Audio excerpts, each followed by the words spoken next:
What's up, everybody? It's your boy DJ Killzown Jones, Killzown Interviews, and I'm here with my man Lamar Harris, aka DJ Nune. How you doing, my brother?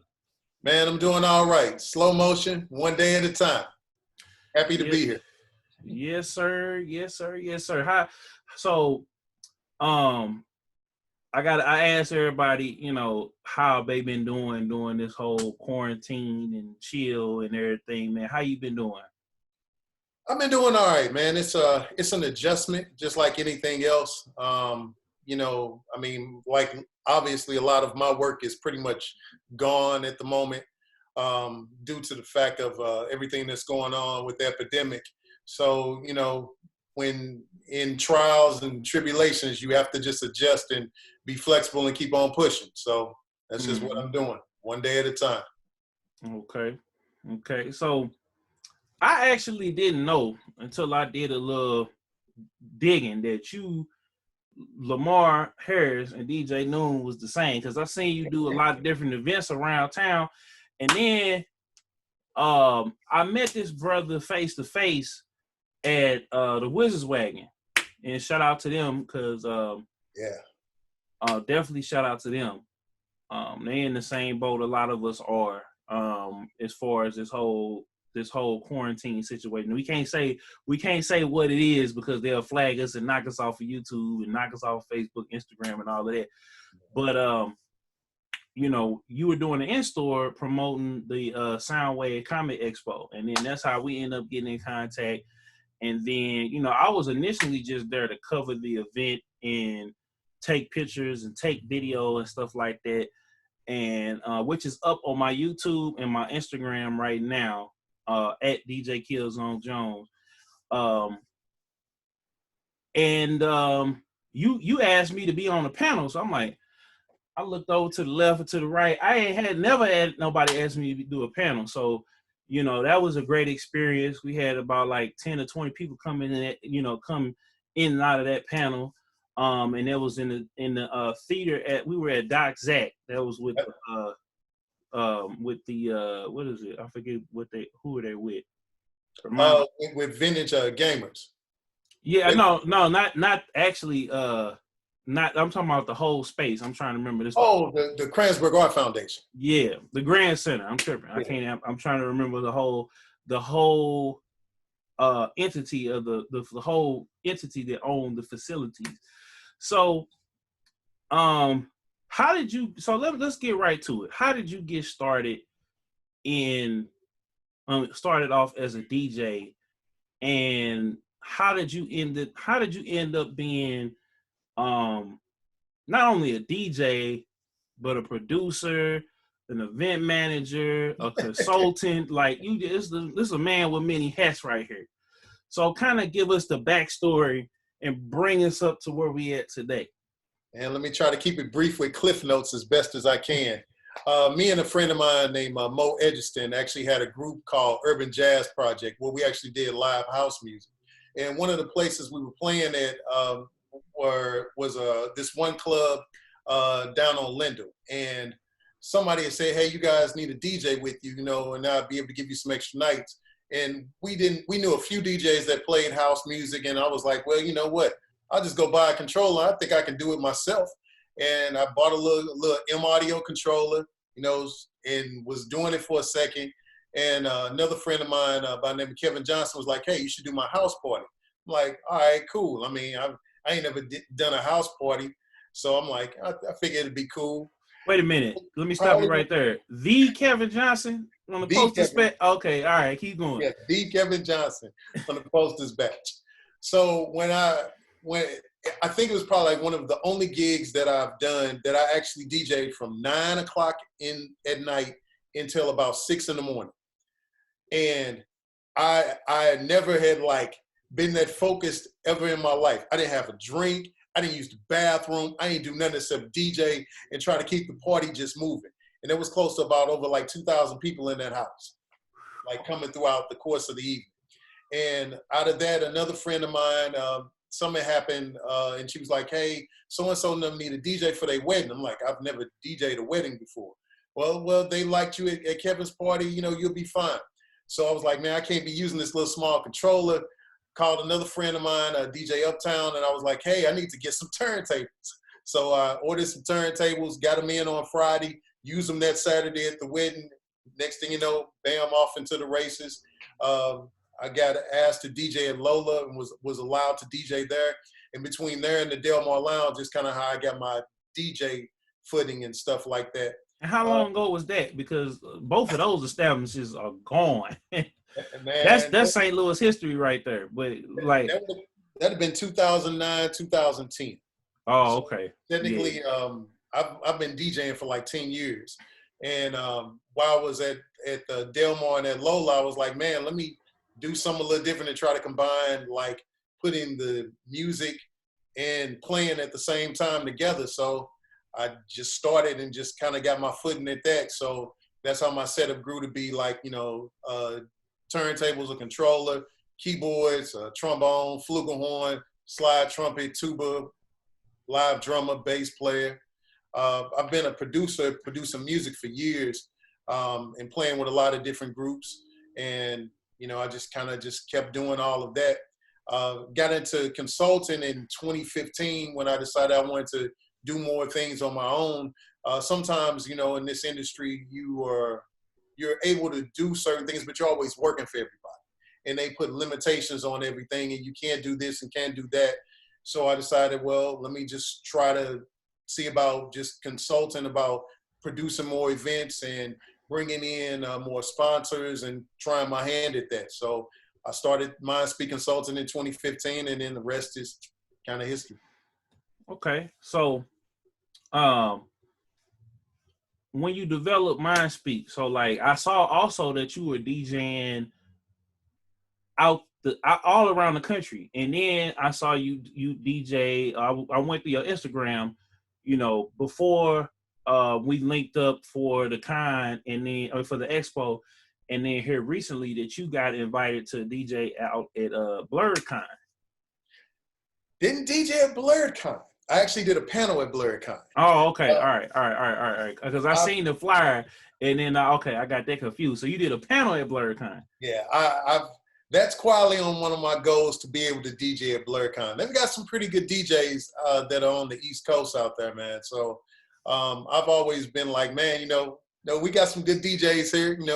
Shout out to like people like Charlie Chan, DJ Needles, DJ Reminisce, Uptown, V-Thom, DJ Crucial, track star that's with Run the Jewels. We got a lot of people that's from here, DJ Cut. So, I just love to be able to go and represent St. Louis, get in where I fit in. Okay. So from that, like name some of the events that you curated from 2015 up until now. Oh boy.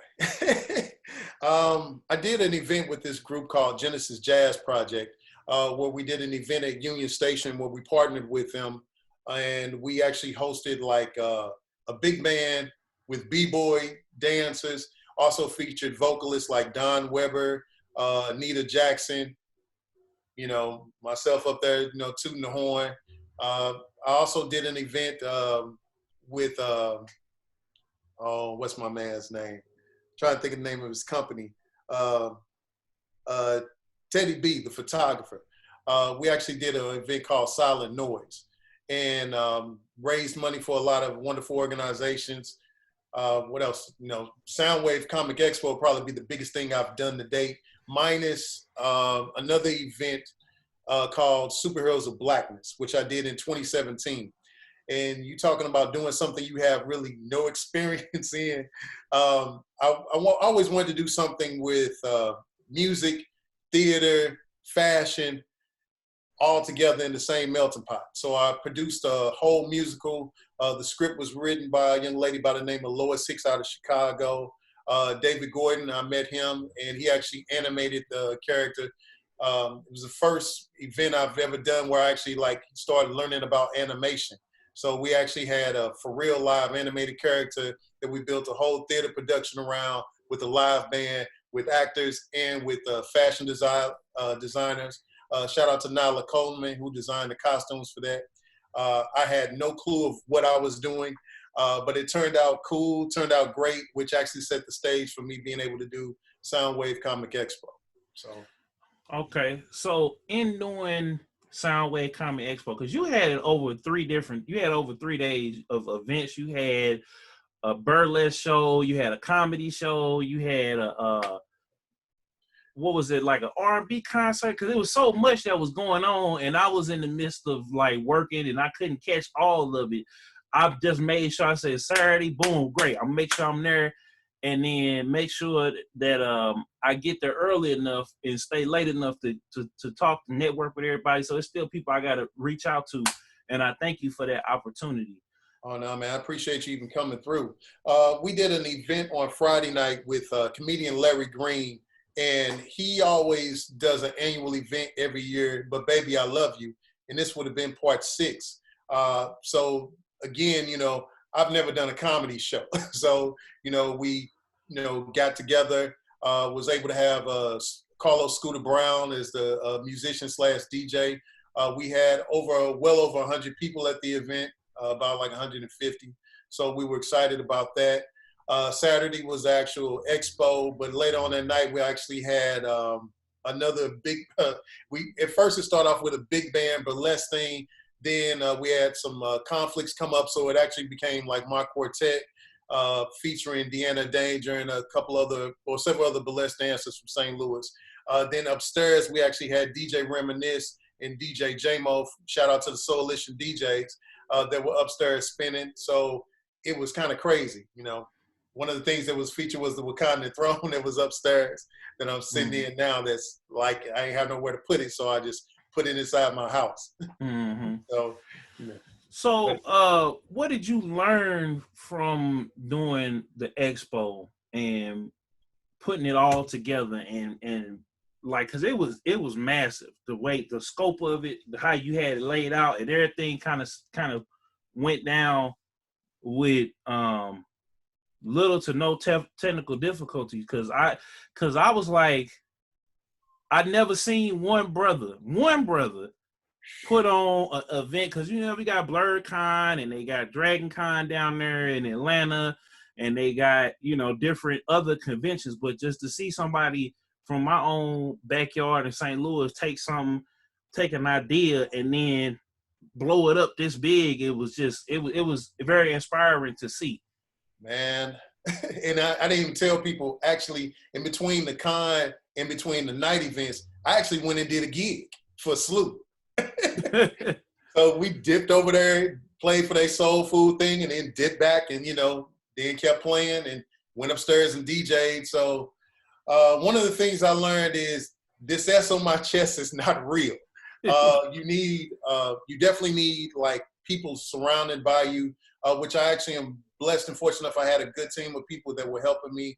I am grateful for them eternally. But even with the amount of time we still had to plan all that, I still needed more time. And just understanding how to just reach out to more people, try to get more people involved. And I was still trying to figure out like what I really wanted Soundwave to kind of really be. And after this year, I kind of really have gotten an idea of what I really wanted to grow into. And I really wanted to be something that definitely features like our culture a little bit more. Well, not a little bit more, a lot more. Because we have a lot of wonderful creators, producers, designers, people that do all kind of different things. And you just don't never hear about them, or they're behind the scenes on big projects and you just don't get a chance to even know who they are.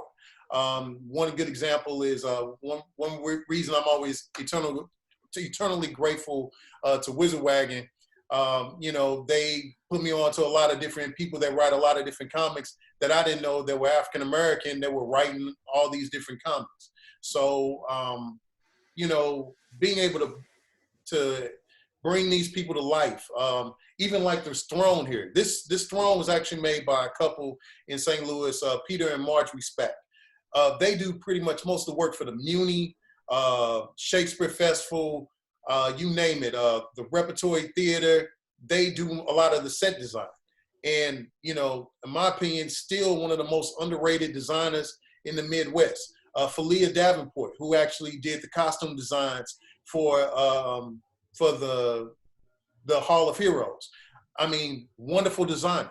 You know, people need to know that these people do exist in our, not only in our city, but in our region and in the world, and that you could reach out to them. So I want to be able to definitely create more of a space for us to come together and be able to enjoy each other's work. The one thing that I did learn too is that I need to also not forget to focus in on some of my strengths. I'm a DJ, so I should have had more DJs involved. Shout out to Kimmy New that definitely came through, DJ J-Mo and DJ Reminisce. But, you know, hopefully next year I can get people like Chan to come through, and more other DJs that I know, that more other proper English, more DJs that I know that are into like comics and into sci-fi and superhero culture. So, you know, I learned a lot, and I actually am excited for 2021.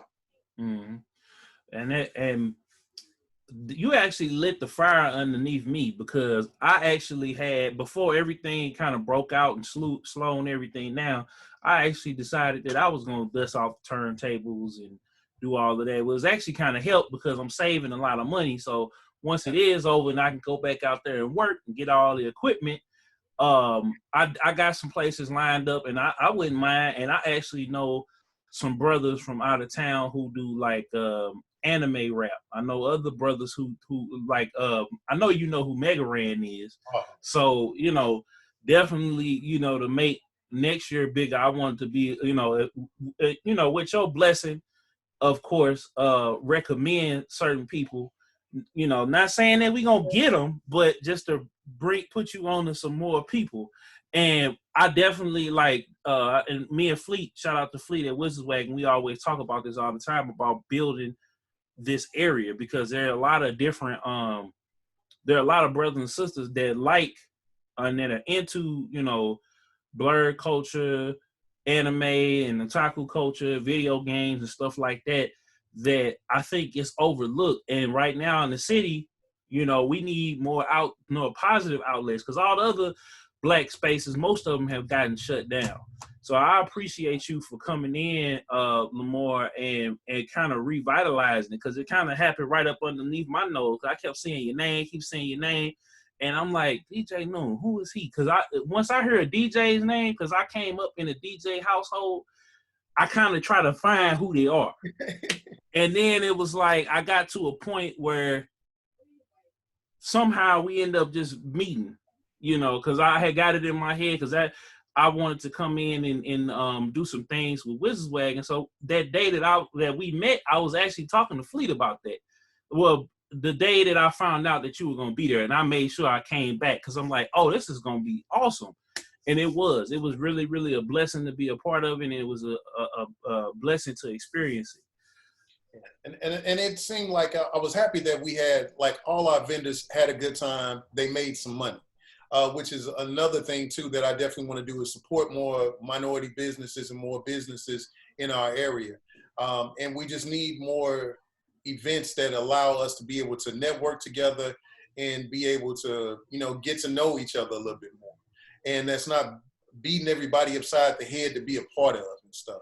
You know, sometimes you go to certain events, man, and you want to be a vendor, and it's just like, man, it's like, this is the rent, you know, to even get like this table. So, you know, I mean, I want to keep it like friendly for everybody, but at the same time, make sure that, you know, we're making some money. So, So how did, I mean, you know, with a lot of the other, well, let me put it to you like this. Let me ask you this question, because I don't want to go back to that. What is next for you? First, let's knock that out, because what's next for you? Once this all of this is behind us, what's next for Lamar Harris? That is a loaded question. I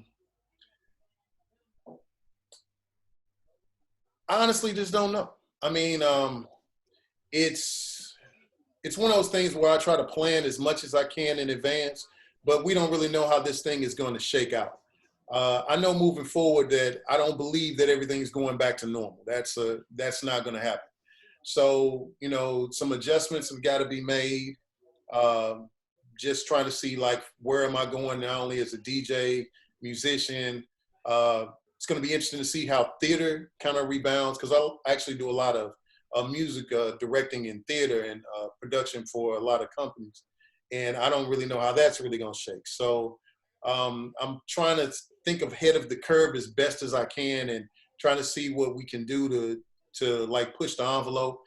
Shout out to Webster University, actually, who gave me a chance to push the envelope about a week ago.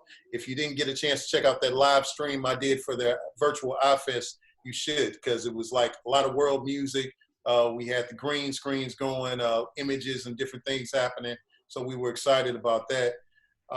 But, you know, it's just trying to push the curve and trying to figure it out. Nobody really knows where any of this is landing, but you definitely need to have a plan. Definitely be able to be flexible. I think in definitely times like this, you have to keep an open mind and be able to like bob and weave. I got a poster on my wall that says the curves in life help make you stronger. And that's actually true. My grandmother, before she passed, she always talked about like the world's going to go back to the days of these soup lines eventually. And, you know, you're not going to be able to get this and be able to get that. You know, a lot of times you hear the old folks say that, you just be like, yeah, whatever. That ain't happening for years and years. Lo and behold, here we are right now. And she just passed last year. And you see that's kind of happening now. But she always sat there and said, you need to be flexible. You need to be able to do what you got to do. So right now I'm just kind of just being flexible, just seeing what else I can do to think ahead of the curve. And, you know, just actually doing something I haven't done in years, which is just wrestling, man. I mean. Oh, man. Like, I at first, I thought I said, you know what, I'm going to start digging into, because I had a programming background in information systems. I need to finish my degree. But I was like, man, as soon as we get through, as soon as they cut us off loose from work or they switch the hours, which they end up doing, and, you know, it's a blessing to still be working and still be moving. Yeah. But I was like, man, I'm gonna hit the ground right. Man, I took a break. I took a step back, and I reevaluated some things right before this all happened. And then I said, you know what? I told you, I said, we're gonna sit down and do this interview one of these days. And then I said, you know what? I started doing the interviews. I started getting locked in with them. And I said, I gotta talk to my guy, because, you know, you're doing a lot of the things that I've been wanting to do as far as throwing events, DJing parties and things of that nature. And I've been looking for a mentor, because a lot of the guys, like the guys you named and some of the other guys that we know from the city, you know, they have so many people come up to them and tell them that, and they're not serious about it, or they just want to get put on. And so, you know, I don't know if you know, I was watching you the whole time. Like, I was watching you go like to this place. Like, I had to tell some of the people I wanted to do interviews with, because I said, look, go ahead, rock out, get your pictures. If you're a cosplayer, sell your merch and stuff like that. I'll take your card. I'll go back on the website. If I lose the car, I go back on the website, look you up. I sat back and watched and saw how you put everything together, how well organized you were, how, you know, when problems came, you didn't panic, you didn't crash, you just worked them out, and you kept it moving. And then as the day progressed and the crowd got bigger and bigger and bigger, it was just like, wow, just to see, you know, a brother in my neighborhood, in my city, to be able to do something like that, it was awe-inspiring. So, you know. Man, I just do what I do. But again, shout out to that team. You know, shout out to definitely, Paige, Emma, Jennifer, David, Gordon. Shout out to Larry.